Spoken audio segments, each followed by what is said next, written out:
एकालाच बायको आहे का? आम्हाला काय बायकोच नाही का? आमच्या बायकोचं का आमच्यावर प्रेमच नाही का? म्हटलं महाराज तसं नाही हो. तसं नाही म्हटलं मग कसं? म्हटलं महाराज माझ्या बायकोचं माझ्यावर जगापेक्षा वेगळं प्रेम आहे. तर जगापेक्षा वेगळं म्हणजे नेमकं कसं? एखादं उदाहरण सांगतो. जगापेक्षा वेगळं प्रेम आहे म्हणजे नेमकं कसं? एखादं उदाहरण तरी सांग. म्हटलं महाराज एक नाही 1000 उदाहरण देईल. त्याला म्हटलं 1000 उदाहरण ऐकायला एवढा टाइम नाही माझ्याजवळ. सांगायचं असं तर एक सांग. त्याने मला सांगायला सुरुवात केली. म्हटलं महाराज माझ्या बायकोचं माझ्यावर इतकं प्रेम आहे, इतकं प्रेम आहे. म्हटलं इतकं प्रेम आहे म्हणजे इतकं प्रेम आहे का हिवाळ्याच्या दिवसात मी जर सकाळी भांडे घासायला उठलो तर ती मला थंड पाणी न देता गरम पाणी करून देते. इतकं प्रेम आहे. आलं का लक्षात? आता मला सगळ्या इतक्या बेश्रमपणाला, इतक्या हलकटपणाला हे जर प्रेम समजत असेल, मला असं वाटतं इथून पुढे जगातले सगळे बेश्रम संपले. विठ्ठल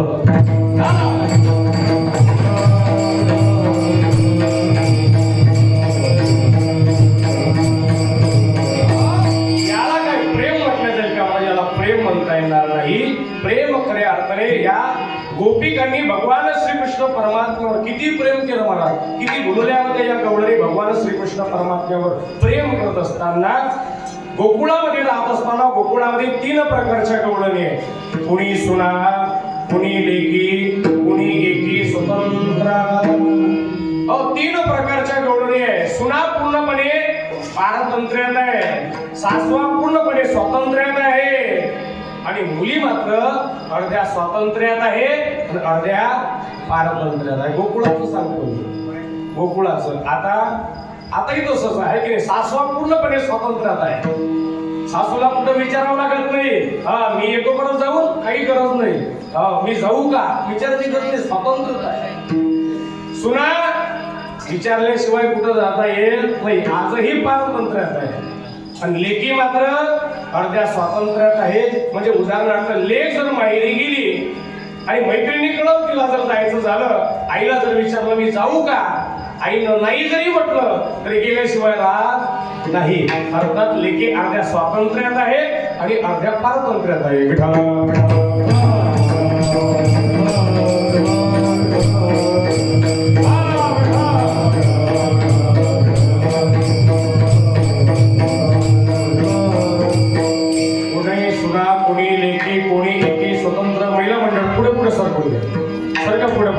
पुरुष मंडळी थोडं पुढे पुढे येऊ जा. रस्ता ठेवा तिकडे मागच्या साईडला. पुढे पुढे येऊ जा.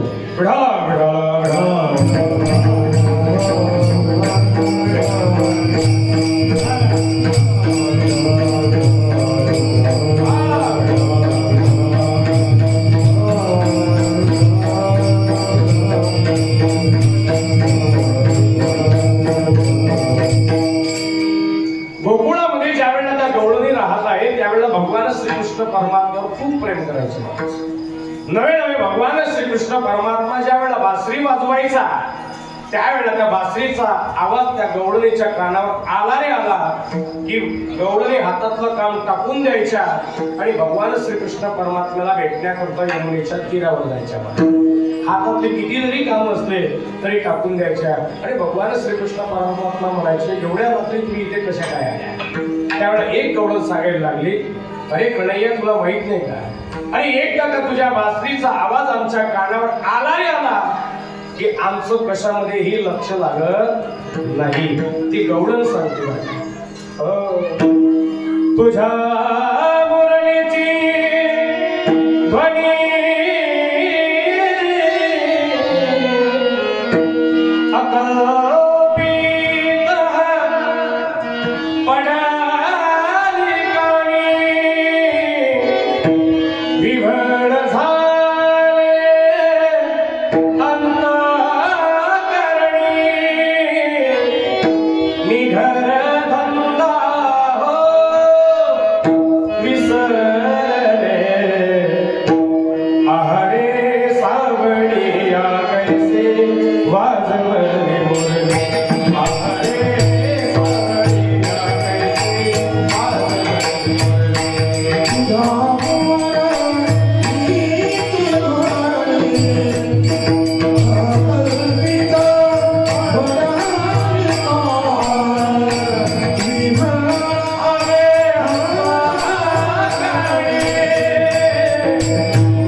आणि घराघरातले हातातले सगळे कामं टाकून दिले आणि तुला भेटण्याकरता आले. अशा काही गवळण या महाराज. काही गवळण तर सांगतात दात घासत होते, तोंडातलं बोट तोंडात आलं, पटकन आम्ही तुझी बासरी ऐकण्याकरता आले. आणि अशा काही गवळण महाराज नवे नवे जगातलं जे सर्वोच्च सुख आहे त्या सुखाचा त्याग करून त्या गवळणी त्या भगवान श्रीकृष्ण परमात्म्याला भेटण्याकरता यायच्या. इतक्या त्या गवळणीचं समर्पण त्या भगवान श्रीकृष्ण परमात्म्याला होतं. नवे नवे ज्या वेळेला गवळणी बाजारामध्ये जायच्या बरं का, त्या गवळणी सांगतात पती सुखाचा विसर पडला तुझ्या मुरलीचा छंद लागला. नंद नंदन नंद नंदन नंद नंदन मुरलीवाला नंद नंदन मुरलीवाला.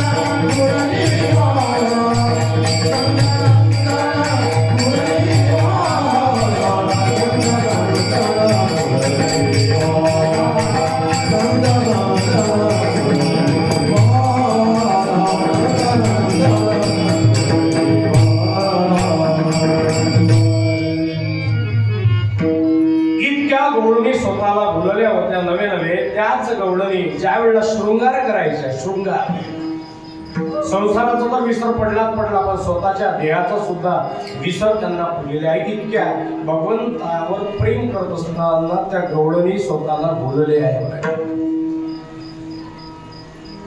आणि त्या गवळणी ज्या पद्धतीने भगवान श्रीकृष्ण परमात्म्यावर प्रेम केलं त्या गवळणीचा आदर्श तुकोबारांना अर्थात ज्या पद्धतीनं त्यांनी भक्ती केली तो आदर्श तुकोबारांना सुद्धा डोळ्यासमोर ठेवा वाटत असला पाहिजे. आणि म्हणून तुकोबाराय आजच्या अभंगामध्ये त्या नारीचं वर्णन करतात बरं का. ज्या वेळेला त्या गवळणी गोकुळामध्ये राहत आहे त्यावेळेला त्या गवळणीचा शृंगार चालायचा, शृंगार सुद्धा उलट चालायचा. महाराज पायात घालायच्या तोरड्या हातामध्ये घालायच्या, हातात घालायच्या बांगड्या पायात घालायच्या, डोळ्याला लावायचं काजळ, ओठाला लावायचं. आणि ओठाला लावायचं काय म्हणतात त्याला, बोला ना, ओठाला लावायचं काय म्हणतात त्याला, काय इलास्टिक काय काय बोला बोला बोला काय म्हणतात, लिपस्टिक त्याला लाली म्हणतात. लाली ओठावरची लाली ती डोळ्याला लावायची आणि डोळ्याचं काजळ ओठाला लावायचं. के रात दिन में श्याम पिया बस तेरे ही ख्यालों में रहती हूँ, सारी दुनिया श्याम श्याम कहती हूँ, मैं तो दीवानी बनी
हरि चरणों में लगी रे मैत्री.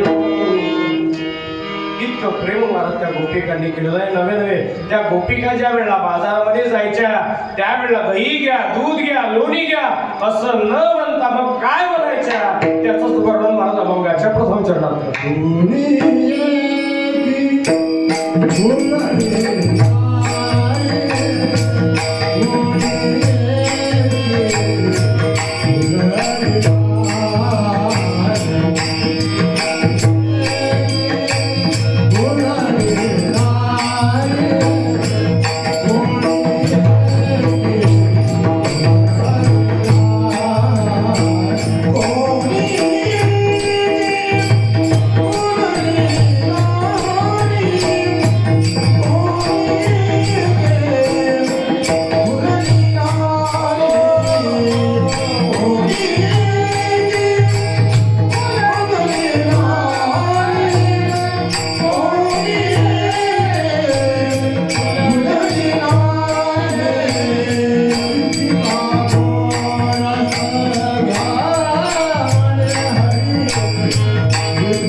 कोणी एकी भुलली नारी विकिता गोरस घ्या म्हणे हरी. ज्या वेळेला बाजारामध्ये दही दूध तूप लोणी विकण्याकरता जायच्या त्यावेळेला दही घ्या, दूध घ्या, लोणी घ्या असं न म्हणता मग काय म्हणायच्या गोविंद घ्या, कोणी दामोदर घ्या, गोविंद घ्या, दामोदर घ्या किंवा विकिता गोरस घ्या म्हणे हरी. हरी घ्या, हरी घ्या, हरी घ्या असं म्हणायचं मला. इतक्या गवळणी त्या भगवंताच्या भक्तीमध्ये बोलल्या होत्या. मला तेच सांगायचं आहे, इतकं बोललं पाहिजे मला. कोणतंही कार्य आम्ही हातामध्ये घेतल्यानंतर त्या कार्याकरता आम्हाला वाहून घेता आलं पाहिजे, अर्थात आम्हाला बोलता आलं पाहिजे. मग ते कोणतेही क्षेत्र असो, अर्थात तुम्ही जर आध्यात्मिक क्षेत्रामध्ये असाल तर भक्ती करत असाल त्या भक्तीमध्ये तेवढं आम्हाला बोलता आलं पाहिजे. देव देश धर्म अर्थात कोणतीही सेवा असो त्याकरता आम्हाला तेवढं बोलता आलं पाहिजे बरं का. याला म्हटलं जातं खऱ्या अर्थाने बोलणं. देशाच्या बाबतीत, धर्माच्या बाबतीत नवे नवे समाज कार्य करत असताना त्या समाज कार्याकरता सुद्धा आम्हाला बोलता आलं पाहिजे. देशाची सेवा करण्याकरता सुद्धा बोलता आलं पाहिजे. कितीतरी उदाहरणं सांगेल महाराज. थोडा विषय जर बाजूला गेला ना, सुखदेव, भगतसिंग, राजगुरू किती बोलले होते महाराज. छत्रपती शिवाजी महाराज, स्वामी विवेकानंद किती बोलले होते. स्वतःच्या प्रपंचाची जबाबदारी बाजूला टाकली आणि या देशाकरता, या मातेकरता, धर्माकरता सतत धडपडत राहिले. किती बोलले होते ते. याला म्हटलं जातं खऱ्या अर्थाने बोलणं. छत्रपतींचा जर विषय घ्यायचा झाला तर छत्रपतींचं किती मोठं समर्पण आहे. किती मोठे छत्रपती बोलले होते या देशाकरता, या धर्माकरता, या मातीकरता. अरे स्वतःच्या परिवाराची सुद्धा चिंता कधीच्या काळामध्ये केली नाही. किती बोलले होते छत्रपती, किती उदाहरणं सांगायची. आज मला असं वाटतं त्या छत्रपतीचा आदर्श प्रत्येक तरुण आपल्या डोळ्यासमोर ठेवतो. नवे नवे प्रत्येक तरुणांनी ठेवायलाच पाहिजे. पण फक्त नुसतं दाढ्या मिशा वाढवून नाही, नुसतं दाढ्या वाढवणं, मिशा वाढवणं आणि हातावर छत्रपती लिहिणं याला छत्रपती जगणं म्हणत नाही. अरे ज्या पद्धतीने छत्रपती जगले त्यांच्या पावलावर पाऊल ठेवून जगणं याला छत्रपती जगणं असं म्हटलं जातं.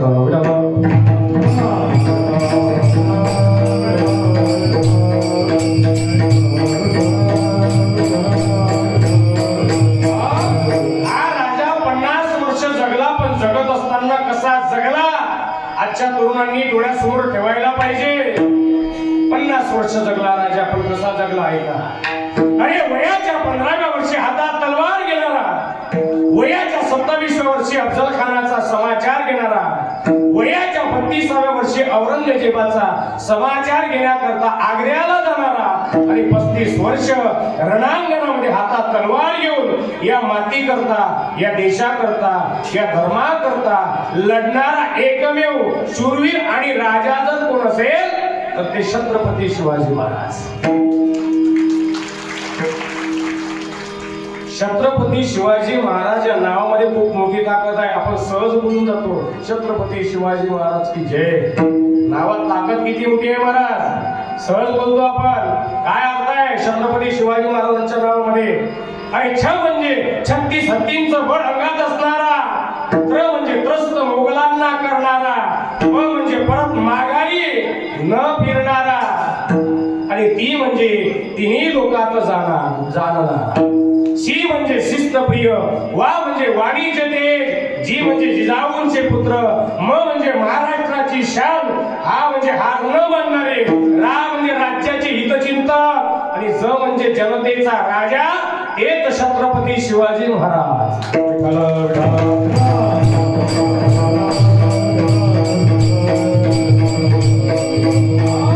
त्या राजांच्या नावात एका शब्दामध्ये किती किती मोठी ताकद आहे महाराज. एक वाक्य सांगत असतो, जिजामातेने आपली कूस या महाराष्ट्राच्या मातीला अर्पण केली. जिजामातेने आपली कूस या महाराष्ट्राच्या मातीला अर्पण केलेली आहे, आणि तिची कूस त्या दिवशी उजळली ज्या दिवशी छत्रपती शिवाजी महाराज या महाराष्ट्रामध्ये जन्माला आले, आणि खरं त्या दिवशी या मातीचं भाग्य उदयाला आलं. धन्य धन्य जिजाऊ शूर,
त्यामध्ये एक मुलगा असा, एक तरुण असा आहे, दिसायचा हुबेहूब राजांसारखा, चालायचा सुद्धा राजांसारखा, दाढी सुद्धा राजांसारखी, दाढीचा पटही राजांसारखा, डोक्यात फक्त एकच ना, जगावं तर वाघासारखं आणि लढावं तर शिवासारखं.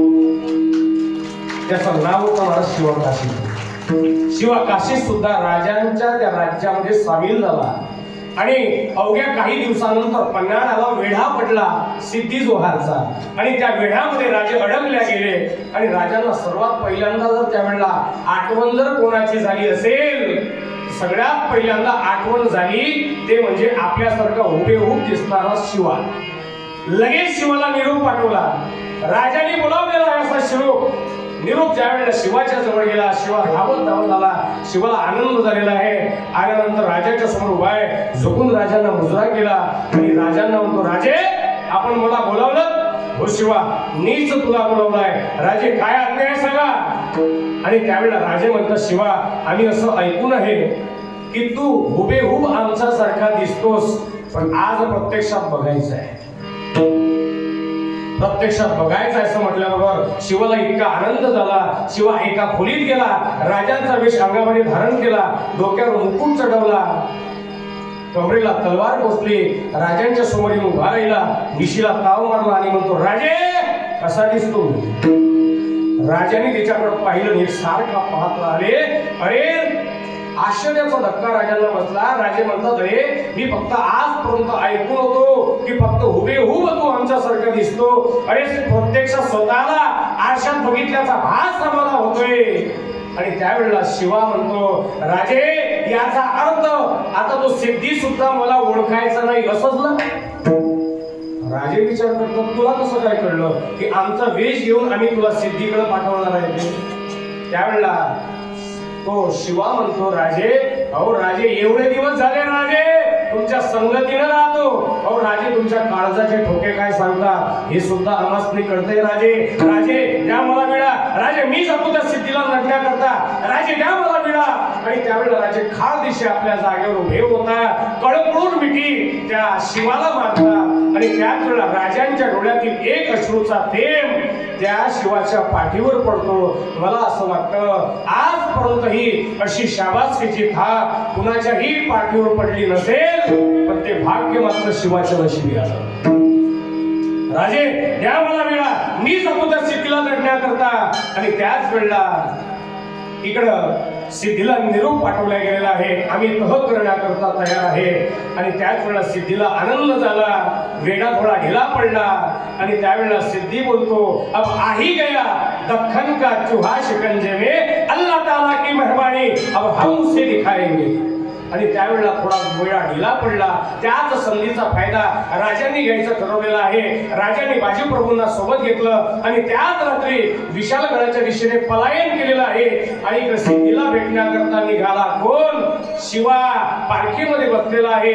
पालखी पन्हाळ्याच्या दिशेने निघालेली आहे. आणि त्यावेळेला मात्र सिद्धी एकसारखी वाट पाहत आहे. पालखी येताना दिसली आणि पालखी थांबली. पालखीचा दरवाजा उघडला. शिवा पालखीतून बाहेर उतरला, पण सिद्धीने त्याला ओळखलं नाही. आणि दोघांचीही गळा भेट झाली. आव शिवाजी राजे, दोघांचीही गळा भेट झाली. दोघही शामियाच्या दिशेने जात आहे, पण सिद्धीने अजूनही शिवाला ओळखलं नाही. पण एक सैनिक मात्र एकसारखा टक लावून त्या शिवाकडे पाहतो आहे आणि पाहता पाहता सहज बोलला, हे शिवाजी राजे नाही हो सकते. जसे शब्द सिद्धीच्या कानावर पडले, सिद्धी एकदम खबकला, आपली तलवार काढली आणि शिवाच्या अंगावर मारण्याकरता जाणार. पहिले सैनिकाला विचारतो, तुम कैसे कह सकते हो ये शिवाजी राजे नहीं हो सकते? तो सैनिक कोण आहे? तो सैनिक आहे फाजल खान. फाजल खान म्हणजे अफजल खानाचा मुलगा फाजल खान. फाजल खान म्हणतो, हुजूर उस शिवाजी को मैंने देखा है. ज्या वेळेला अफजल खानाची आणि शिवाजी राजांची भेट झाली, त्या दोघांच्या झटापटीमध्ये त्या शिवाच्या अर्थात अफजल खानाच्या हातातली कट्यार शिवाजीच्या डोक्यावर लागली. त्याचा घाव त्याच्या डोक्यावर पडलेला आहे. त्याचा डोक्यावर पहिल्यांदा घाव पहा. घाव असेल तर तो शिवाजी, नाहीतर कोणीतरी बहुरूपी आहे. आणि त्याच वेळेला तो सिद्धी शिवाच्या जवळ जातो, आपली तलवार घेतो, तलवारीने डोक्यावरचा मुकुट उडवतो. त्यावेळेला डोक्यावर खून दिसत नाही. आता मात्र सिद्धी रागवलेला आहे. सिद्धीने तलवार घेतली आणि शिवाला मारण्याकरता जाणार त्याला विचारतो, सच बोल, तू हे शिवाजीराजे? हा, मैं हूँ शिवाजीराजे.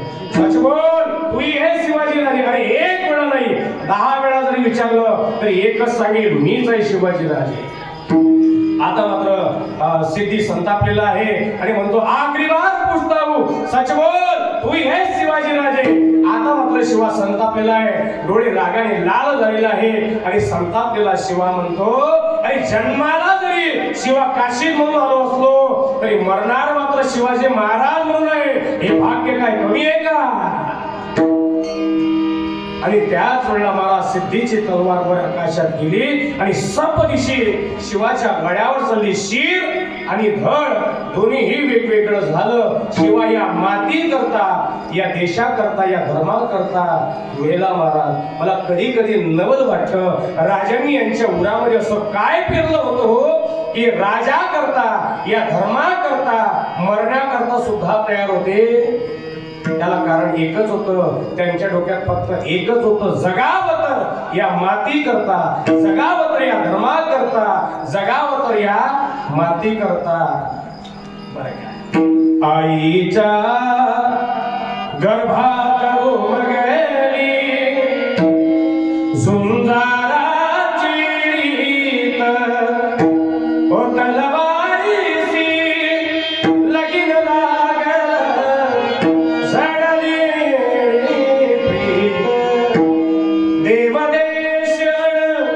धर्मापायी प्राण घेतला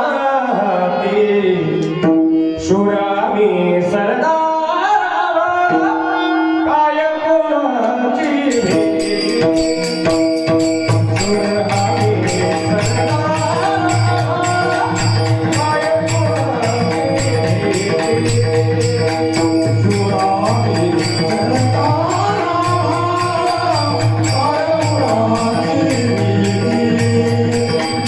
शुरामी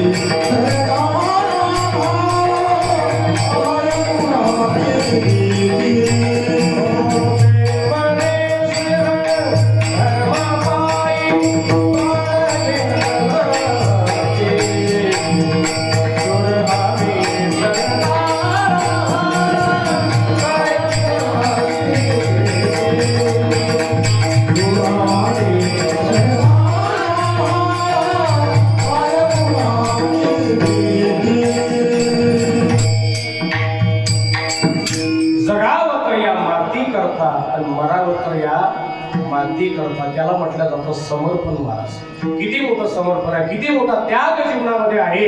एक वाक्य सांगत असतो बरं काय, बालपण जर कशाने शोभत असेल तर बालपण हे संस्काराने शोभतं. तारुण्यपण जर कशाने शोभत असेल, तारुण्यपण हे कशाने शोभतं? दारू पिल्याने, जुगार खेळल्याने. कशाने शोभतं? तारुण्य जे शोभते खऱ्या अर्थाने त्यागाने शोभतं बरं का. आणि त्याग सुद्धा तारुण्यात शोभून दिसतो, म्हातारपणातला त्याग काहीच उपयोगाचा नाही.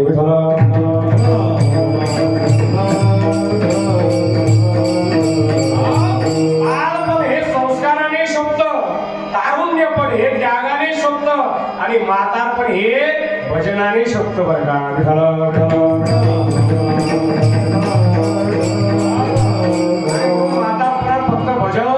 बाकीचे रिकामचोट धंदे करायचे नाही, फक्त भजन करायचं. एक जण संस्कृतचे धातू उकायला लागला, कधी म्हातारपणा संस्कृतचे धातू. शंकराचार्य तिथे आले आणि विचारलं, बाबा काय करतो?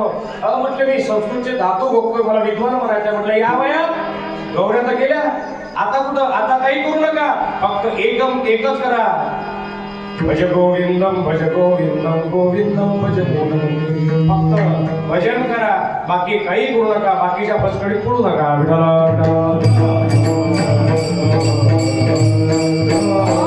तारुण्य हे त्यागाने शोभतं महाराज. आणि तारुण्यात केलेला त्यागच हा म्हातारपणात उपयोगाला येत असतो बरं का. तारुण्यात त्याग केला पाहिजे, समर्पण हे तारुण्यात असलं पाहिजे महाराज. पण आज आमच्या तरुणांचा विचार केला तर बरेच तरुण असे आहे की त्यांचं तारुण्य व्यसन आणि फॅशन मध्येच चालतं. त्याला देशाचं धर्माचं काही घेणदेण नाही. मी, माझं घर, माझी बायको, माझे लेकरं याच्यातच खुश आहे. ते लडका मेरा शालिग्राम, औरत मेरी गुरु, मैं किसकी पूजा करू, तिचेच करत आरती करत जाय. काही तर त्याच्याही पुढच्या आहे. सास तीरथ ससरा तीरथ आधा तीरथ साली मा बाप तो नदी नाले पुरा तीरथ घरवाली विठ्ठल.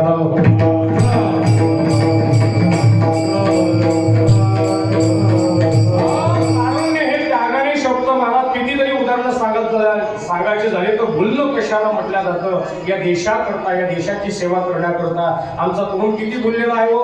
घरादाराची चिंता करत नाही बघा. त्यांना काही परिवार नाही का. त्यांना परिवार आहे, बायका आहे, लेकरं आहे, परंतु या देशाकरता या मातीकरता मरण्याकरता तयार आहे. किती मोठा त्याग आहे त्यांच्या जीवनातला. आम्हाला तर 8 दिवस बायकोशिवाय मला घराशिवाय राहता येत नाही. किती मोठा त्यांचा त्याग आहे. 6-6 महिने 1-1 वर्ष घरी येण्याकरता मिळत नाही मला.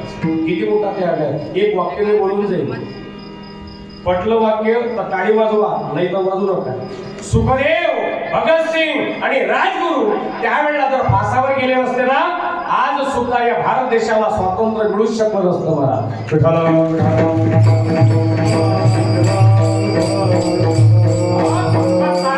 देशाकरता या मातीकरता समर्पित केलं. स्वतःच्या परिवाराची चिंता करत बसले नाही.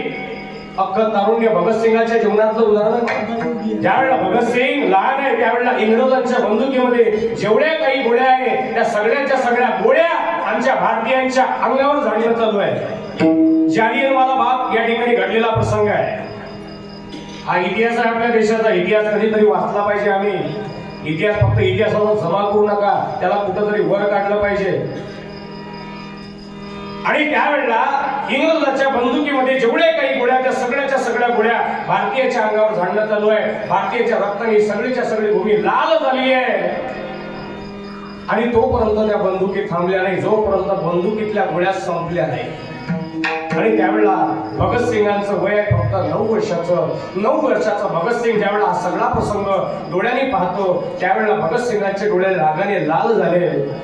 आणि भगतसिंग त्या लाल रक्ताने झालेल्या मातीच्या जवळ जातात. ती माती उचलतात आणि शपथ घेतात, मा एक ना एक दिवस या कृत्याचा मी बदला घेतल्याशिवाय राहणार नाही. आणि त्याच वेळेला भगतसिंग ते मूठभर माती घेतात, एका बाटलीत टाकतात, स्वतःच्या घरी आणतात आणि तुळशी वृंदावनाच्या जवळ ठेवतात. रोज न चुकता त्या मातीचं दर्शन घेतात. हळूहळू भगतसिंग लहानाचे मोठे झाले. अर्थात तारुण्य अवस्था प्राप्त झाली. आणि त्यावेळेला भगतसिंगाच्या घरचा प्रसंग आहे. एक दिवस भगतसिंगाच्या आईने भगतसिंगाच्या हातात 100 रुपयाची नोट दिली आणि सांगितलं, भगत जा बाळा बाजारात जा आणि बाजार घेऊन ये. भगतसिंगाने विचारलं, मा बाजारामध्ये जायचं पण कशा करता, काय काम काय. अरे तुला पाहण्याकरता पाहुणी मंडळी आलेली आहे, तुझं लग्न करायचंय, जा बाजारात बाजार घेऊन ये.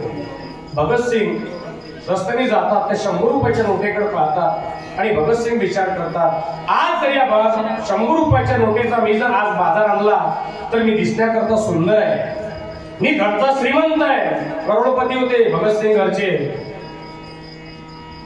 मी घरचा श्रीमंत आहे, पाहण्याकरता सुंदर आहे. आज जर मी या 100 रुपयाच्या नोटेचा बाजार आणला आणि घरी आल्यानंतर पाहुण्यांनी जर मला पसंत केलं आणि उद्या चालून जर माझं या ठिकाणी लग्न लागलं, लग्न झाल्यानंतर आयुष्यभर मला बाईची सेवा करावी लागेल आणि माझा जन्म या बाईच्या सेवेसाठी नसून या काळ्या आईच्या सेवेसाठी आहे.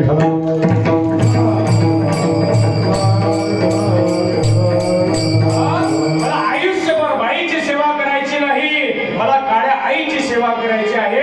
आणि त्याच वेळेला भगतसिंगाच्या मनामध्ये परिवर्तन होतं. भगतसिंग त्या 100 रुपयाच्या नोटेचा फायदा घेतात, स्वतंत्र क्रांतीच्या लढ्यामध्ये सामील होता. आपल्या देशाचा इतिहास आहे, स्वतंत्र क्रांतीच्या लढ्यामध्ये सामील होता. आणि एक दिवस संसदेवर बॉम्ब टाकतात आणि ज्या वेळेला बॉम्ब टाकतात त्यावेळेला स्वतःहून पोलिसांना सापडवून देतात. त्यावेळेला पोलिसांनी त्यांना पकडलं, लाहोरच्या तुरुंगामध्ये ठेवलं आहे. आणि लाहोरच्या तुरुंगामध्ये ठेवल्यानंतर 20 दिवसानंतर भगतसिंगाला फाशीची शिक्षा सुनावली गेली आहे. आणि ज्या वेळेला भगतसिंगाला फाशीची शिक्षा सुनावली गेली आहे त्यावेळेला मात्र संपूर्ण भारतीय समाज हादरला. कारण तरुणाच्या अंगावर तर घाम फुटलेला आहे. आता या देशाचं काही खरं नाही. आता या तरुण जर या देशाकरता मरायला लागले, आपलं काही खरं नाही. आता मात्र सर्व लोकांनी देश स्वतंत्र होण्याची आशा सोडून दिलेली आहे. काय करावं सुचत नाही. आणि अशा वेळेला लाहोरच्या तुरुंगामध्ये भगतसिंग असताना भगतसिंगाची आई भगतसिंगाला भेटण्याकरता आली. कारण भगतसिंगाच्या अंगावर तो कैद्याचा पोशाख आहे. आईने मुलाला पाहिलं आणि जोरात ढंबरडा पाडला. भगत भगत. आई जोर जोरात आवाज देते आहे. भगतसिंगाच्या कानावर आवाज गेला. आणि हा तर माझ्या आईचा आवाज. त्या तुरुंगाच्या गजाच्या जवळ आले. त्यावेळेला आईला पाहिलं, आईने मुलाला पाहिलं. आईला मुलाला आलिंगन द्यायची इच्छा आहे, परंतु तुरुंगाचे गज मध्ये आहे. आणि त्यावेळेला आई जोर जोरात घुमरडा फोडते आहे. आणि रडणारे आईला भगतसिंग म्हणतात, मा रोना नाही मा. अरे मा रोना नाही. अरे तू तो वीरो की मा आहे. मा रोना नाही आणि मा रोना नाही असं ज्या वेळेला भगतसिंग बोलतात, त्यावेळेला भगतसिंगाची आई म्हणते, बाळ भगत, मार होणार नाही म्हणण्याचा अधिकार सुद्धा बाळा भगत तुला नाही. कारण भगत आजपर्यंत तू कुणाचाही बाप झाला नाहीस. अरे 20 दिवसानंतर माझ्या मुलाचं प्रेत माझ्या डोळ्यासमोर पडणार आहे आणि त्या आईला तू सांगतो की मार होणार नाही, मार होणार नाही म्हणण्याचा अधिकार तुला नाही. कारण भगत आजपर्यंत तू कुणाचाही बाप झाला नाहीस. अरे तरुण वयामध्ये मुलं निघून गेल्यानंतर त्याचं काय दुःख असतं हे कुणाचा बाप झाल्याशिवाय कळत नाही. रोना नाही म्हणण्याचा अधिकार बाळा भगत तुला नाही. आणि त्यावेळेला आई रडत आहे आणि भगतसिंग आईला म्हणत आहे, मा 20 दिवसानंतर माझं प्रेत या ठिकाणी पडणार आहे बाळा, पण माझं प्रेत नेण्याकरता मा तू यायचं नाही, काकांना पाठवायचं. आईने डोळे पुसले, विचारले, बाळा भगत असं का? त्यावेळेला भगतसिंग सांगतात, मा ज्या वेळेला 20 दिवसानंतर माझं प्रेत या ठिकाणी पडेल ना, आज जसं माझ्याकडे पाहून तू रडत आहेस ना, माझ्या कपड्याकडे पाहून रडत आहेत ना, त्यावेळेला माझं प्रेत इथं पडलेलं असेल, त्या प्रेताकडे पाहून तू अशीच रडशील. आणि त्यावेळेला हे हरामखोर इंग्रज इथेच उभे असतील आणि हे इंग्रज तुझ्याकडे पाहतील, तुझ्याकडे बोट दाखवतील, हसतील आणि म्हणतील, ही बघा ही रडणारी भगतसिंगाची आई आहे. त्यावेळेला माझा झालेला तो अपमान असेल. या हरामखोर इंग्रजांना कळू दे, या देशातील तरुणांना स्वतःचा जीव प्यारा नसून या मातीला स्वातंत्र्य मिळणं हे त्यांच्या दृष्टिकोनातून महत्वाचं आहे. माझं प्रेत नेण्याकरता तू यायचं नाही.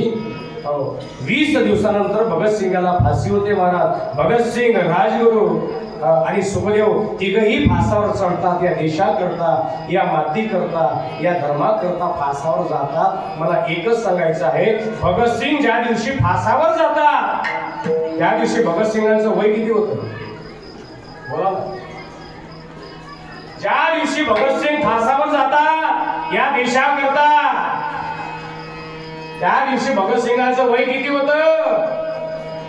फक्त 24 वर्ष महाराज.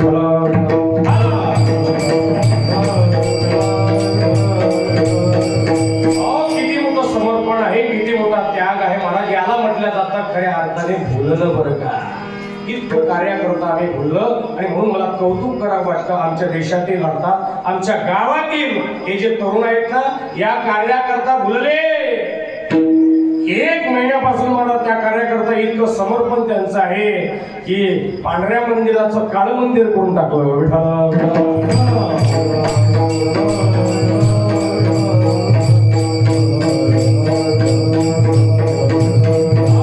घरादाराची चिंता नाही, बायको लेकराची चिंता नाही महाराज. नुसतं खंडेश्वरावर रात्री 2-2 वाजेपर्यंत खंडेश्वरावर राहायचं आणि पूर्ण हे कार्य त्यांनी आज सांभाळलेलं आहे आणि त्यांनी करून दाखवलेलं आहे. म्हणून त्या तरुणांकरता एक वेळा टाळी वाजवा. हे सर्व तरुण मंडळी करणारी आहे आणि जे मुलं करणारी असतात त्यांना आपण प्रोत्साहन दिलं पाहिजे, त्यांच्या तगडं धरून खाली निवडलं पाहिजे.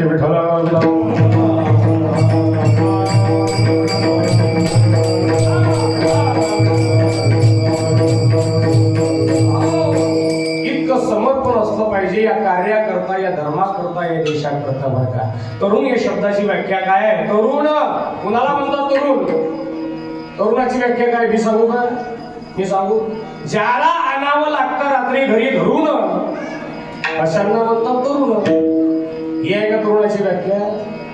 नाही महाराज. या देशाची जबाबदारी, या मातीची जबाबदारी